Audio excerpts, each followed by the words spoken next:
Death of a partner के problem में अगर goodwill is already appearing in the existing balance sheet तो हम कैसे करेंगे? हेलो एवरीवन, आज हम ऐसा इंटरेस्टिंग प्रॉब्लम देखने वाले हैं, illustration number 3 on page number 193. So let's get started. Let's read the problem. Anita, Sunita and Kavita were partners in a business sharing profits and losses in the ratio 2:2:1. मतलब ये हमारा old PSR है. आगे their balance sheet has been given to us and नीचे क्या लिखा है? Let us read. On 1st July 2019, Kavita died and the following adjustments were made. So she was there in the business for how many months? April, May and June. ठीक है, जुलाई के first day को ही she has become deceased. Okay, so 3 months के लिए she was there in the business. All right. अभी क्या दिए है adjustments? Let us read. All the debtors were considered good. तो debtors के आगे हम स्टार कर देते हैं. A contingent liability for a compensation was provided. Okay, तो ये contingent liability हम कैसे provide करते हैं? Let us see. Investments were sold out in the market at 10% profit. तो investment के आगे स्टार कर देते हैं.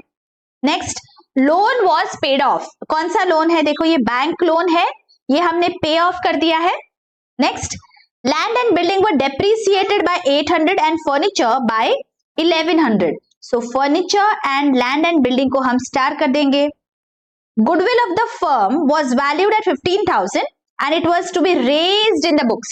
अब हम बैलेंस शीट देखेंगे बच्चों, तो बैलेंस शीट में there is goodwill of 10,000. Okay, already दिख रहा है और हमें बोला है कि बाबा इसे 15,000 पे दिखाना है. तो ये हम कैसे करेंगे, ये बहुत अच्छे से समझने वाले हैं. ठीक है, आगे Kavita was entitled to get her share in the profit up to the date of her death.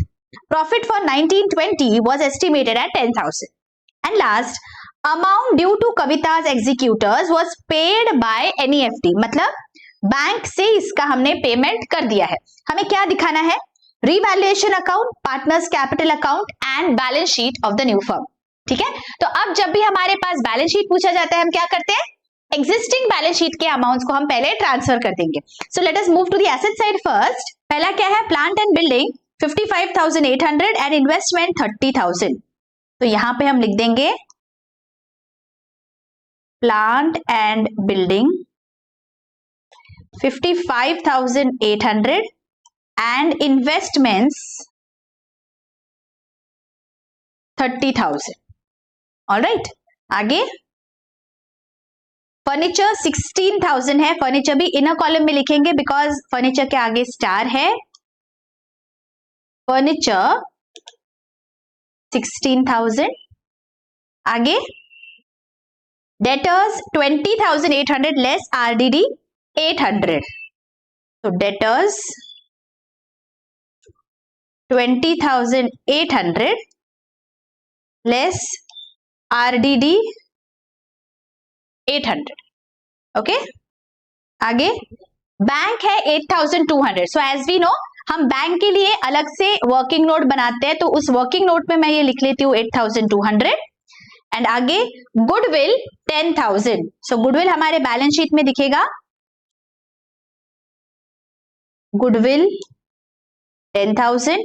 And bank के लिए मैं अभी लिख लेती हूँ, बट अमाउंट कॉलम मैं खाली रखने वाली हूँ. Right, after all the adjustments are done, at the end हम बैंक में जो बैलेंस है वो यहाँ पे दिखाते हैं. राइट, अच्छा, अब लाइबिलिटीज साइड पे बढ़ते हैं.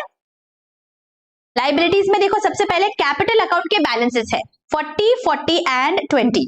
तो हमारे कैपिटल अकाउंट में चलते हैं, यहां पे लिख लेंगे 40, 40 and 20 by balance brought down. Alright, आगे क्रेडिटर्स है 30,000, बिल्स पेएबल है 2,000. तो बैलेंस शीट में यहां पे हम लिख लेंगे क्रेडिटर्स 30,000, बिल्स पेएबल 2,000. ओके, आगे बैंक लोन है 8,000 का. ओके, इसके आगे स्टार है, तो इनर कॉलम में हम बैंक लोन लिख लेंगे, बैंक लोन 8,000. ओके देखिए अभी सारे आइटम्स हमने यहाँ पे ट्रांसफर कर दिए है बैलेंस शीट के। तो अभी हम क्या करेंगे, हमारे वन बाय वन एडजस्टमेंट्स देखेंगे। First is all the debtors were considered good, मतलब ये जो आरडीडी है इसे हमें रिवर्स करना है, there is no doubtful debt. RDD का होता है क्रेडिट बैलेंस, अगर रिवर्स करना है तो करना पड़ेगा डेबिट। सो 800 से हम आरडीडी को डेबिट करेंगे, तो क्रेडिट किसे करेंगे, रीवैल्यूएशन अकाउंट को। तो हमारी एंट्री हो जाएगी RDD account debit to revaluation 800। तो यहां पे हम लिख देंगे बाय आरडीडी 800। और इसका सेकेंड इफेक्ट, हमारे जो बैलेंस शीट में डेटर्स के साथ आरडीडी दिख रहा है, देखिए आरडीडी 800 का है, मुझे इसे -800 कर देना है बिकॉज मैंने आरडीडी को अभी डेबिट कर दिया, राइट। तो आउटर कॉलम में आएगा 20,800। आई are getting this, C this is my second effect, -800। 800 पे ऑलरेडी दिख रहा था, मैंने अभी माइनस कर दिया तो वो 0 हो गया। So these are the two effects of RDD, getting it? Okay आगे। Now listen to this carefully. A contingent liability for a compensation of 900 was provided. तो contingent जो liability है वो आपको provide करना है आपके बैलेंस शीट में। contingent liability मतलब you're not sure whether that is going to arise or not, ठीक है, अभी आपके लिए उसको provide करना है, ऐसे बोला गया है। तो कोई भी liability का कौन सा बैलेंस होता है, it is my liability, मतलब it has a credit balance, that is my obligation। तो मेरे बैलेंस शीट में दिखेगा on the liability side, correct. तो मेरी एंट्री क्या आ जाएगी, मेरी एंट्री होगी revaluation account debit to contingent liability, because वो जो लाइबिलिटी है वो मुझे दिखाना है मेरे बैलेंस शीट में। So I want it to have a credit balance, it is my liability, right. So revaluation account debit to contingent liability 900। So first effect revaluation के डेबिट में दिखा देंगे to contingent liability 900 and second effect this is my liability, तो balance sheet में दिखेगा liability side, simple contingent liability. Please remember that आपको ये balance sheet में दिखाना है, सेकेंड इफेक्ट देना हम भूल जाते हैं बहुत बार, ओके आपने एक बार दिखा दिया रीवैल्यूएशन अकाउंट में तो सेकेंड इफेक्ट आएगा बैलेंस शीट में, क्लियर। चलो आगे। Investment was sold out in the market at 10% profit. Investment कितने में दिख रहा है, देखो बैलेंस शीट में इन्वेस्टमेंट इज अपियरिंग एट 30,000। इसको हमने सेल किया 10% प्रॉफिट में, मतलब 3,000 प्रॉफिट है, तो सेल ऑफ हो गया 33,000 पे, करेक्ट। सो ये जो 3,000 है दैट इज माय प्रॉफिट। अभी हमें क्या करना है, इसके दो मेथड्स होते हैं बच्चों, I am going to show you both the methods, you can use anyone, okay. देखो इन्वेस्टमेंट की हमारी book value is 30,000, the selling price SP is the short form is 33,000, so my profit in this transaction is 3,000, correct. तो ये मैं दो तरीकों से दिखा सकती हूँ। सो फर्स्ट मेथड, दो मेथड से मैं दिखा सकती हूँ। फर्स्ट मेथड क्या है, बुक में मेरा 30,000 का एसेट दिख रहा है, let me bring it to 33,000, okay. तो मैं क्या करूंगी, अगर एसेट की वैल्यू को बढ़ाना है तो इन्वेस्टमेंट को डेबिट कर दूंगी। So investment account debit 3,000 to revaluation. What I have done is I have revalued my investment. जो सेलिंग प्राइस है उसके अकॉर्डिंगली मुझे इन्वेस्टमेंट को रीवैल्यू करना है। सेलिंग प्राइस 33 है तो मैंने इन्वेस्टमेंट को भी 33 पे मैं बुक्स में लेके आ गई। Alright, now I am going to sell off that investment. Investment बेचने के बाद मुझे क्या मिला, पैसा मिला, right. So bank account debit कितना, 33,000 पे बेचा है ना, selling price 33,000 to what is gone out, investment. So to investment 33,000।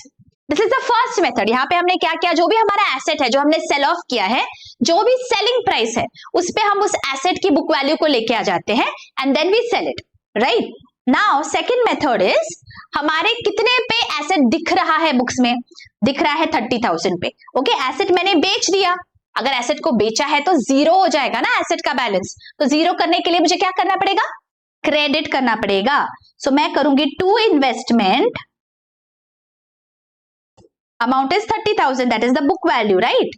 तो 30,000 से मैंने इन्वेस्टमेंट को क्रेडिट कर दिया। पैसा कितना मिला मुझे इन्वेस्टमेंट बेच के, 33,000, तो बैंक अकाउंट को मैं डेबिट करूंगी 33,000 से, बिकॉज उतना पैसा मुझे मिला है। एंड मेरा जो प्रॉफिट हुआ है वो क्या है, देखो 3,000 इज द प्रॉफिट। जो चीज 30,000 की थी मैंने 33 पे बेची, तो 3,000 का मेरा जो मुनाफा है वो मैं कौन से अकाउंट को ट्रांसफर करूंगी?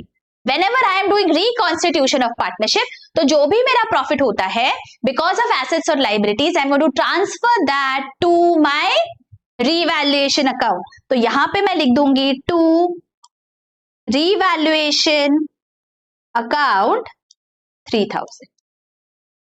ओके, ये दो आपके पास मेथड्स है, आप कोई भी एक मेथड यूज कर सकते हो।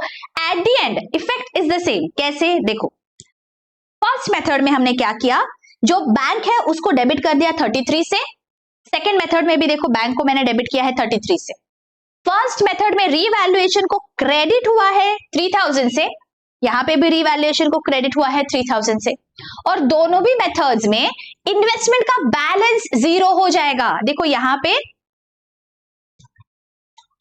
बुक में इन्वेस्टमेंट दिख रही थी 30,000 पे, फिर मैंने उसे डेबिट किया, मतलब ऐड किया 3,000, एंड देन मैंने उसे क्रेडिट किया।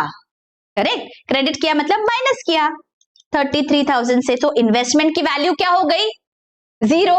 सिमिलरली सेकेंड मेथड में देखो, बुक में इन्वेस्टमेंट दिख रहे हैं मेरे 30,000 पे, मैंने क्रेडिट कर दिया 30,000 से, दैट मीन्स अगेन इन्वेस्टमेंट की वैल्यू हो गई जीरो। करेक्ट। तो अगर आप एंड इफेक्ट देखेंगे फाइनल, तो दोनों भी मेथड से effect is going to remain the same. आपको जो भी मेथड ज्यादा अच्छी से समझ में आ रही है, you can do that. Okay, but I want my students to have understanding about both the methods. That is the reason I have shown it to you.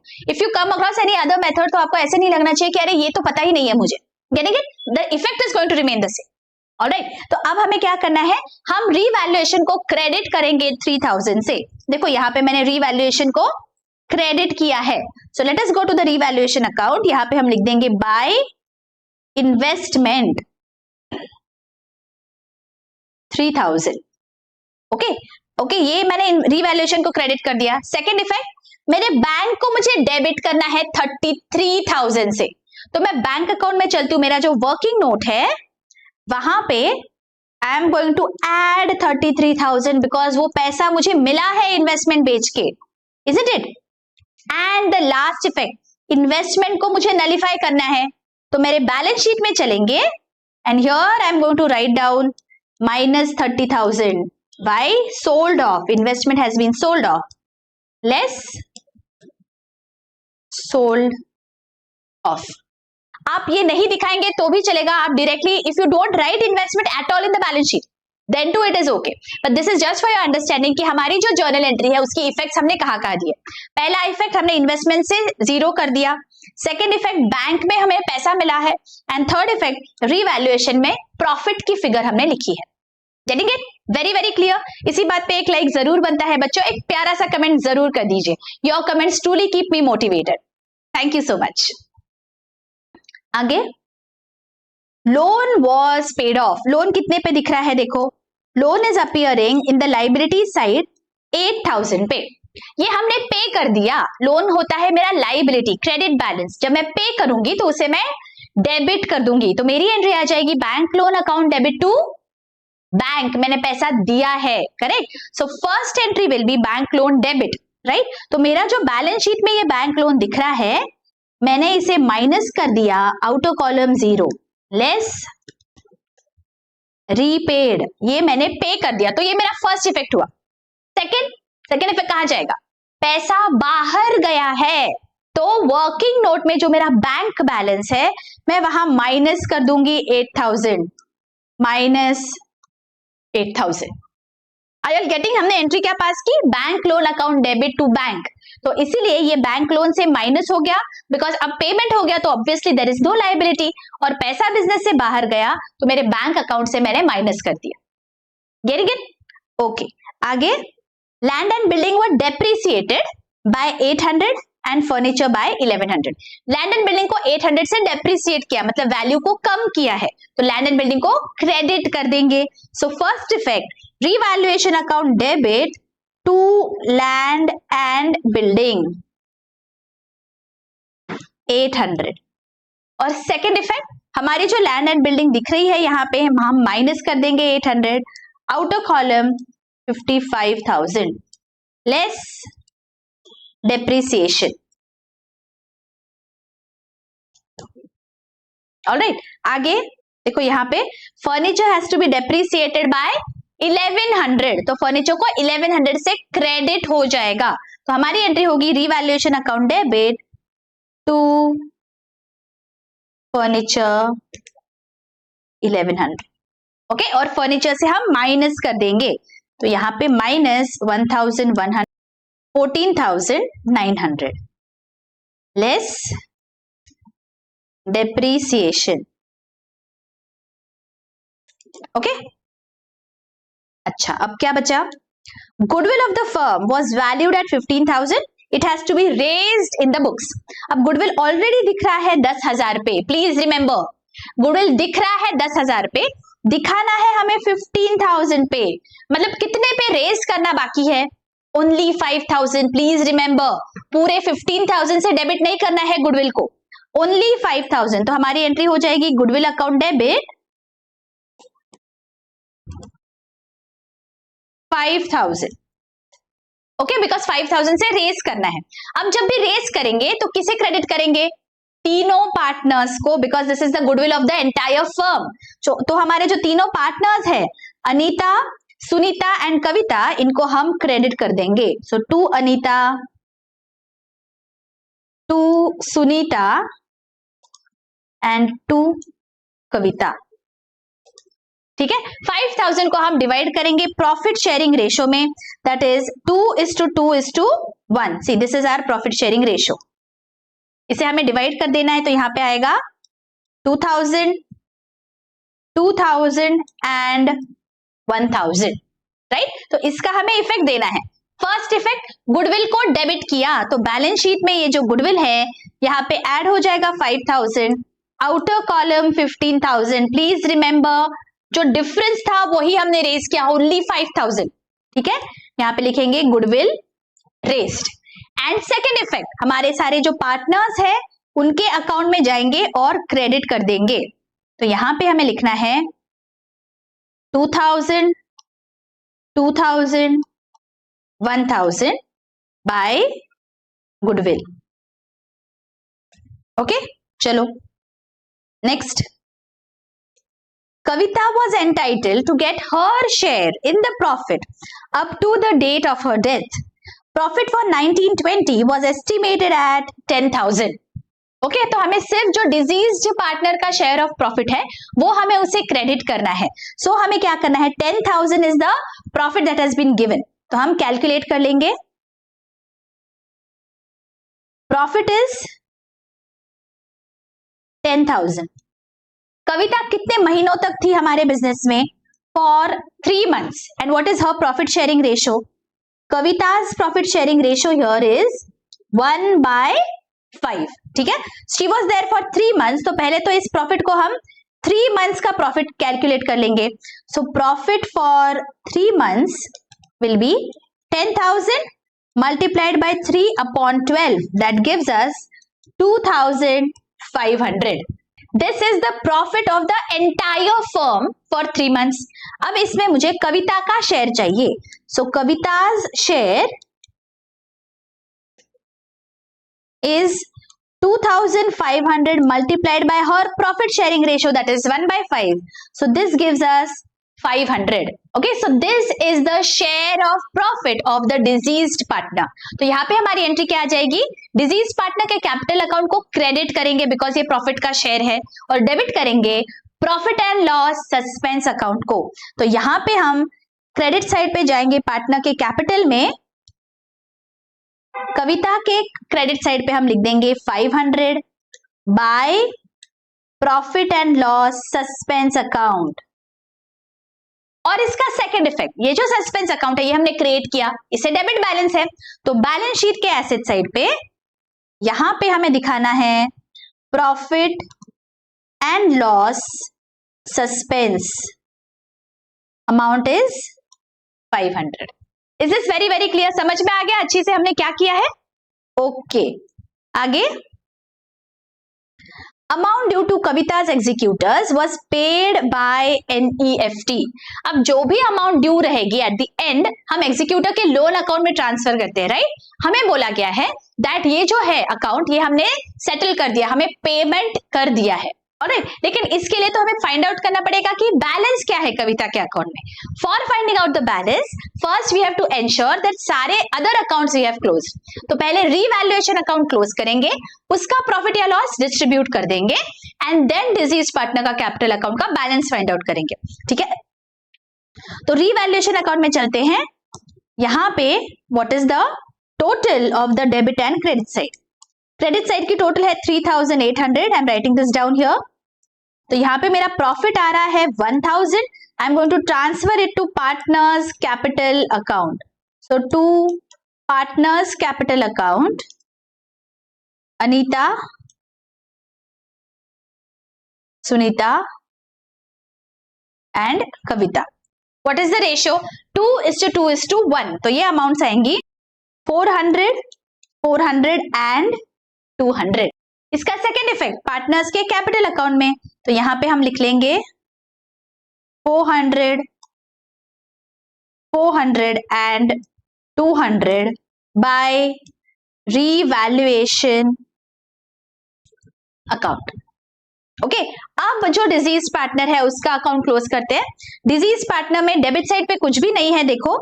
तो जो भी बैलेंसेस है सारे क्रेडिट बैलेंसेस है। तो डिजीज पार्टनर इस कविता, balance की total आ रही है अकाउंट की 21,700। तो यहां पे भी मैं लिख लेती हूँ डेबिट साइड पे 21,700। और जो बैलेंस है that I have to transfer to the, now please remember यहां पे आपको Kavita's account debit to bank नहीं करना है। आपको यहां पे दिया गया है amount due to Kavita's executors was paid by NEFT। तो हम गड़बड़ी में क्या कर देते हैं, Kavita's account debit to bank करते हैं। ऐसा नहीं कर सकते, why? Because Kavita is no more, how are you going to पे her money? You can't pay her money, you have to pay the money to the executor. तो बुक्स में उस तरह से आपको दिखाना पड़ेगा। तो पहले तो जो बैलेंस है आप उसके एग्जीक्यूटर के अकाउंट को ट्रांसफर करोगे, देखो कैसे। To Kavita's executors loan account. Okay, amount is 21,700. Now please be careful what I am doing here. Normal scenario में अगर पेमेंट नहीं होता तो ये हम ट्रांसफर कर देते थे बैलेंस शीट में, लाइबिलिटीज में, राइट। लेकिन यहां पे हमें दिया गया है that a payment has been made. तो फॉर योर अंडरस्टैंडिंग मैं यहाँ पे एक वर्किंग नोट में बना रही हूँ कविता के एग्जीक्यूटर का लोन अकाउंट, ठीक है।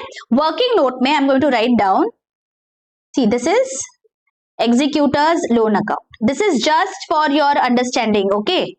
ये ट्रांजैक्शन कैसे हुआ है this I want to show you all. Debit and credit, यहाँ पे क्रेडिट बैलेंस है 21,700, तो मैं यहाँ पे लिख देती हूं 21,700 बाय कविता। कविता के अकाउंट का जो भी बैलेंस था वो हमने एग्जीक्यूटर के लोन अकाउंट में ट्रांसफर कर दिया। अब एग्जीक्यूटर को जो लोन अकाउंट था वो हमने पे कर दिया है बैंक से। प्लीज रिमेंबर यहां पे हमने बैंक का पेमेंट किया है, कविता के अकाउंट में नहीं। कविता को we can't give any payment because she is no more, we are giving the payment to the executor. So legal executors account debit to bank will be our entry 21,700 और ये account यहां पे nullify हो जाएगा। तो ये जो to bank है this effect we have to give in our bank because पैसा गया है मेरे बैंक अकाउंट से।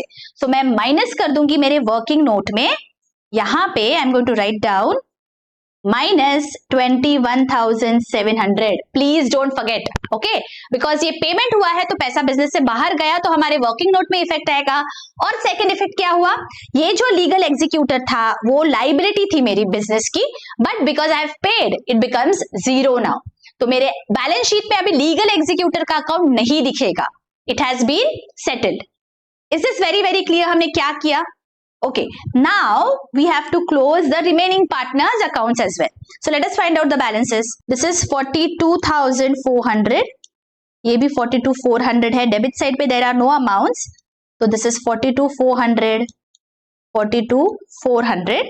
These will be my balances. So to balance carried down 42,400, 42,400. These will appear in my balance sheet Anita and Sunita का capital amount. So capital account Anita and Sunita 42,400. अब क्या बचा? Please remember admission, retirement, death. सबसे last एक account हम close करते हैं, that is our cash और बैंक. तो वर्किंग नोट में चलते हैं. Here let us find out what is the balance. This comes to 11,500. ये आएगा मेरे बैलेंस शीट के एसेट साइड पे. Here I'm going to write down 11,500. Is this clear? Okay. अब बस क्या करना है, टैली कर लेना है balance sheet.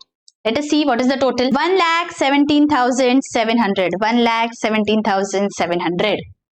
Getting it? This is how my balance sheet will look like. हमारा बैलेंस शीट यहाँ पे टैली हो गया. आई होप आपको सारे ट्रांजैक्शंस बहुत ही अच्छे से समझ गए हैं. अगर कोई भी डाउट है, please feel free to ask in the comment section. And if you want me to continue uploading such lectures, do share with your friends and colleagues. मिलती हूँ आपको अगले वीडियो में. Till then take care, bye bye.